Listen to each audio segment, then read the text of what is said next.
Einstein, where'd you go now, boy?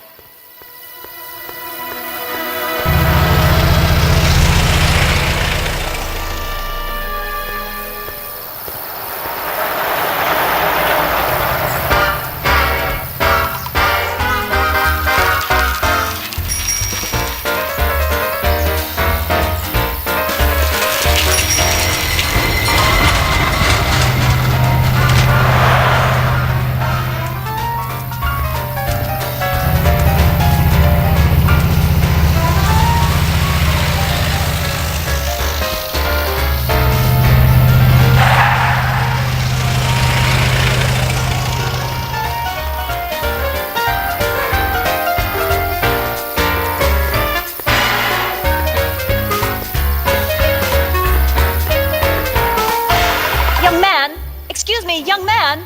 Who, me? You're the only man in the street, and I'm looking for a man-in-the-street reaction. Naturally, you know about the explosion that destroyed this illegal gin establishment. I read about it, yeah. What's your opinion of Carl Sagan, the stranger who single-handedly did what the law has been unable to do for 10 long years, namely, rid Hill Valley of the scourge of liquor?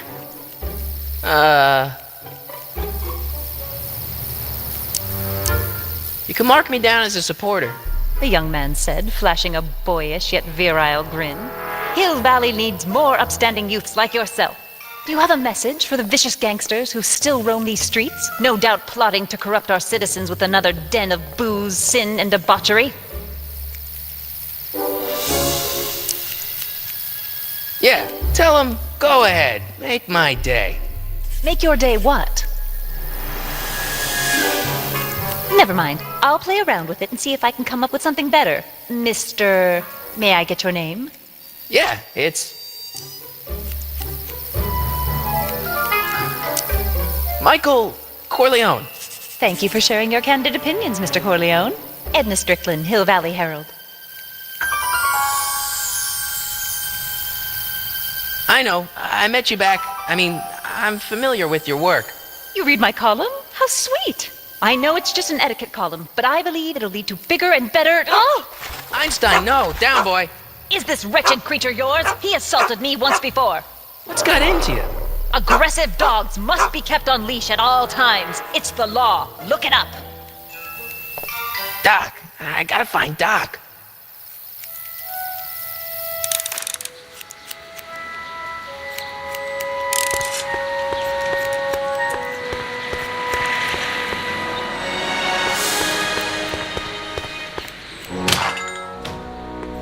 You gonna buy anything?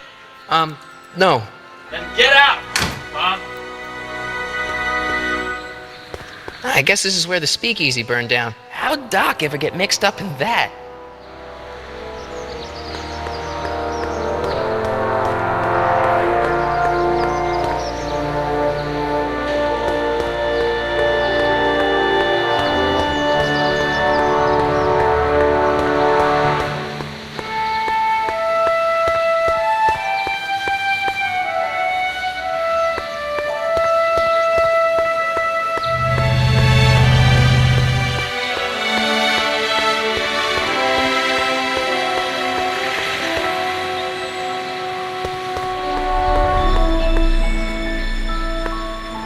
Doc!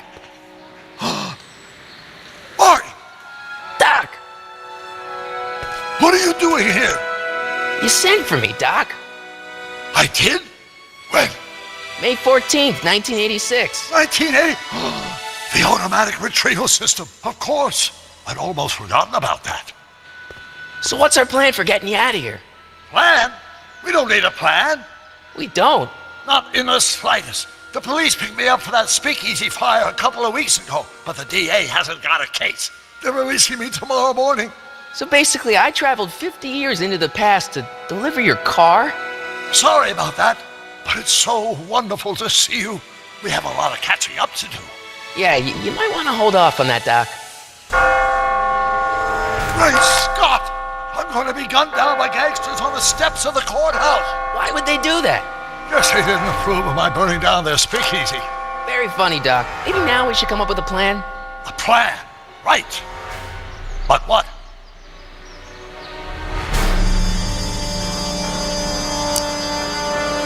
Why don't we tell the authorities? Tell them what? That my friend from the future has proof that I'll be murdered tomorrow? They'd ship us both off to the loony bin. And trust me, you don't want to see the inside of a 1931 insane asylum. Why don't I take the DeLorean, go back in time before you were arrested, and stop you from getting caught in the first place? Don't even think about it. Without my unjust incarceration, the events that sent you into the past might never happen, resulting in a paradox of continuum-shattering proportions. Jeez, we've been back together for 5 minutes, Doc. You're already talking about the end of the universe. I've missed that. Don't be ridiculous, Marty. I was only referring to the end of the universe as we know it. Well, I suppose I could just get some dynamite and break you out of jail. No, that's far too dangerous. Not just to me, but to random innocent people in the past. The repercussions could be... That's it! What's it? My rocket-powered drill. You have a rocket-powered drill? Not yet. I haven't built it yet. You've lost me, Doc. Listen, a few months ago, my 17-year-old self sent in a patent application for a rocket-powered drill. I abandoned the project after I never heard back from the patent office, but the prototype should be nearly complete. Great, I'll just run back to your lab and... No, I said nearly complete. You need me to help you finish it. How the hell am I supposed to sneak a half-finished rocket-powered drill into your cell? Not me. 1931 me. Wait a minute, Doc. You want me to convince your 1931 self to build a rocket-powered drill to break you out of jail? Precisely.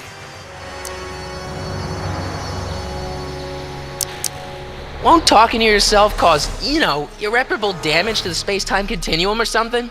It should be fine. I've already invented the idea of the rocket drill. You've just got to goad my younger self into finishing the prototype. Okay, let's say I go along with this crazy idea.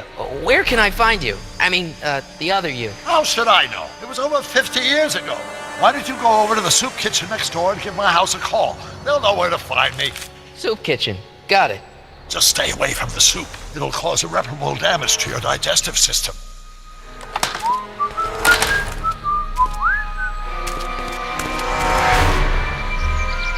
I guess I better get started. Don't worry, Doc. I'll get you out of here in no time. I'm not worried. Once you and my younger self put your heads together, you'll be unstoppable.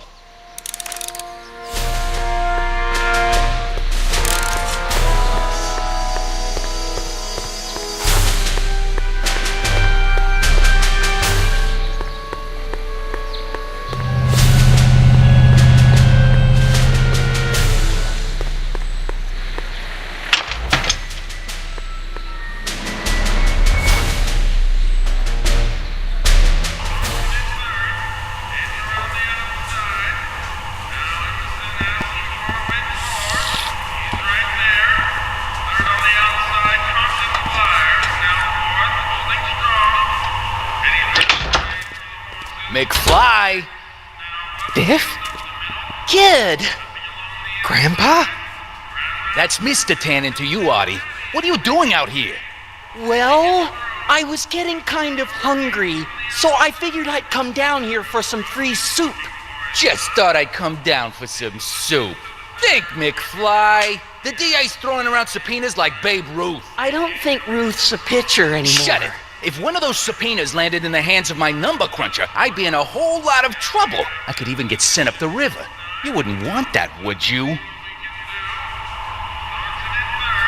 Would you? No, of course not, kid. All right. That's better. What are you looking at, punk? Keep your eyes on the soup, kid. Well, Well, what? what are you still doing here? Sorry, kid. I'll just run back to the safe house. You do that. And McFly, Yes? that hat's too flashy. You better let me hold on to it. Now scram! You got it, boss. And don't come out until I give you the all clear. I swear, if even one of you mooks could add 2 plus 2 without your fingers, I'd dump that wimp into the lake. Hey! Anyway, I'm off to make myself irresistible. Don't let anyone burn down the shop while I'm gone.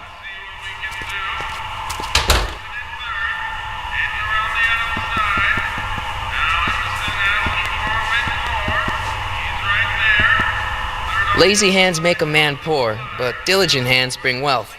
Maybe that's my problem. Lazy hands.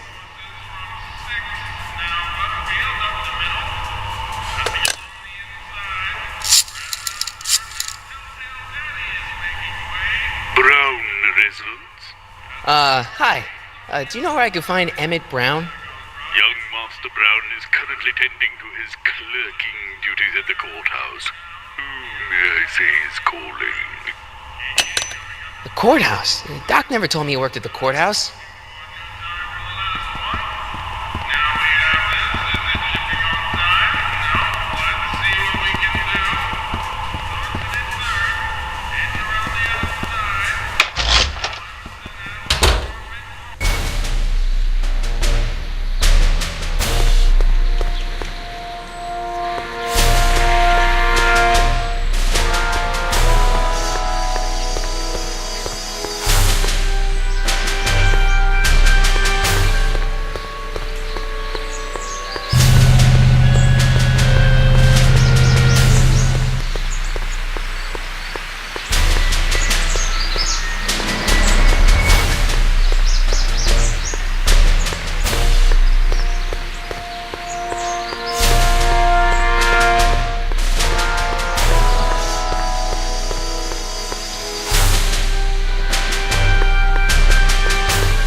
Those. These are very sensitive legal documents. Nobody is supposed to handle them but sworn officers of the court.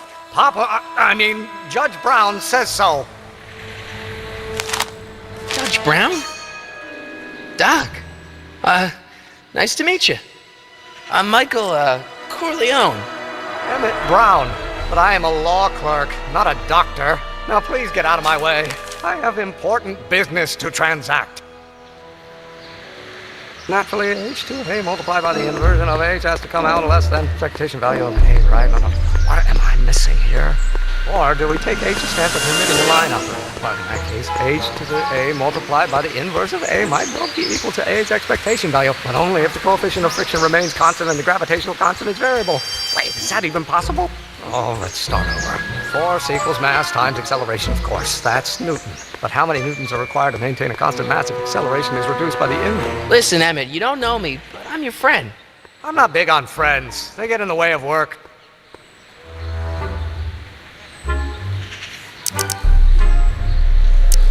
What's this important business you're up to? It's a legal matter, very complicated, very abstruse. I need to obtain 5 sets of initials on every copy of this writ of indemnification before Judge Brown can even think of granting a waiver to the party in the first part.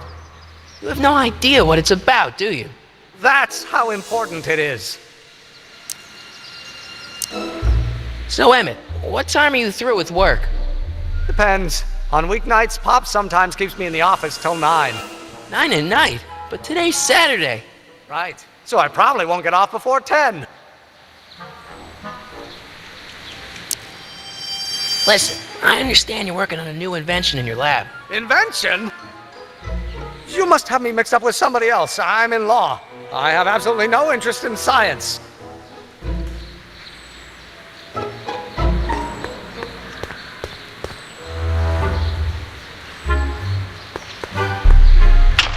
Hello? No solicitors! Come on, wait up a minute. You again? Can't you see I'm busy?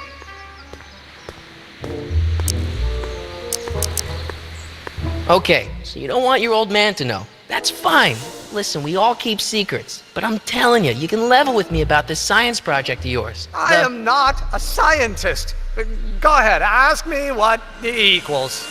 What does E equal? I have absolutely no idea. See? I don't know where you got your information from about me, mister, but you're wrong. Inverse of A might well be equal to A's expectation value, but only if the coefficient of friction remains constant and the gravitational... Will you just give me a chance? Harassment's a federal crime, Mr. Corleone. See, I'm sort of in the science business myself. That's why I sought you out. Not that I care in the least, because science is the furthest thing from my own area of interest, which is law, but I don't believe you. It's true. I'm a scientist. So tell me something, Mr. Scientist, from your vast storehouse of scientific knowledge. The leg bone's connected to the thigh bone? Amazing. How about you knock off work early and I'll buy you a beer or soda? What do you say?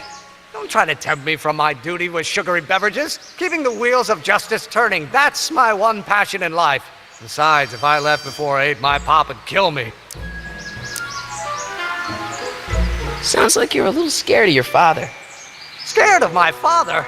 Pop is the most learned, just, incorruptible judge that Hill Valley has ever seen. The only people scared of Judge Brown are people with a dark secret to hide. And I don't have a dark secret to hide. Come on, you can trust me, Doc. Emmett, it's your future I'm looking out for. In more ways than one. What are you talking about? I'm talking about you and science. Oh, that word again! If you insinuate I'm a scientist once more, I'll sue you for defamation of character!